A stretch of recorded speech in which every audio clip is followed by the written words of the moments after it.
हमारे साथ हैं एक्स डीआईजी बीएसएफ के RK. Bhargav sir. RK. Bhargav sir, ये अमोनियम नाइट्रेट जो कि प्रतिबंधित है, ये कैसे इन्होंने इकट्ठा किया होगा, कहां से आया ये तो सवाल रहेगा।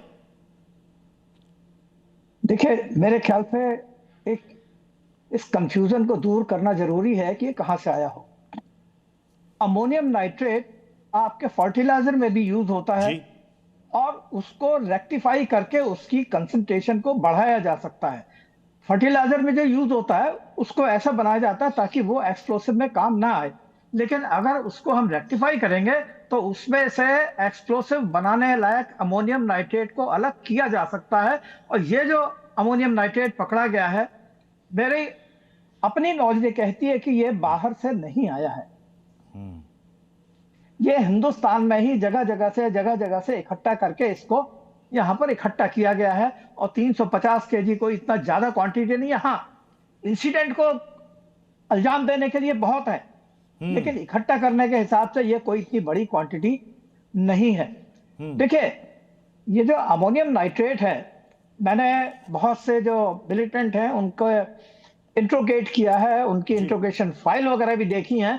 उसमें उनकी डायरी में बड़ा साफ लिखा होता है कि एक्सप्लोसिव को किस तरह से लोकली तैयार किया जाए। उसमें एक होता है अमोनियम नाइट्रेट, एक होता है पोटेशियम नाइट्रेट जिसको हम पोटाश भी कहते हैं, देन चारकोल पाउडर है, देन ये सल्फर है। ये सारी चीजें जो कि बेसिक एक्सप्लोसिव तैयार करने के काम में आती हैं। यानी जहां तक मुझे याद आता है, लोकल से कैसे आप केमिकल्स आप जुगाड़ करें और कैसे उसका एक्सप्लोसिव बना करके आप विस्फोट करें। हमारे साथ वेद भूषण सर भी हैं, एक्स डीसीपी हैं दिल्ली पुलिस के।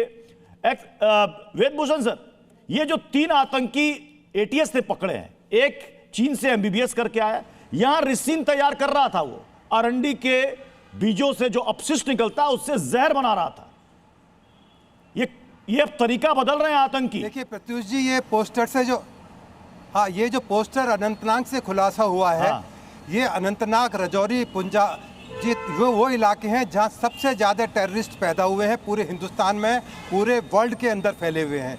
अब ये आप इसको इस रूप में देखें, ये जैन जी की एक तैयारी थी, क्योंकि ये पढ़े लिखे युवक हैं। ये खतरनाक इशारा कर रहे हैं कि अब वो अनपढ़ और जाहिल किस्म के टेररिस्ट इस दुनिया में नहीं, अब पढ़े लिखे लोग इसको सरंजाम देंगे। जिस तरह से AK-47 उसके लॉकर से मिली है, सहारनपुर से वो पकड़ा गया है, तमाम रिकवरी अमोनियम नाइट्रेट की हुई है।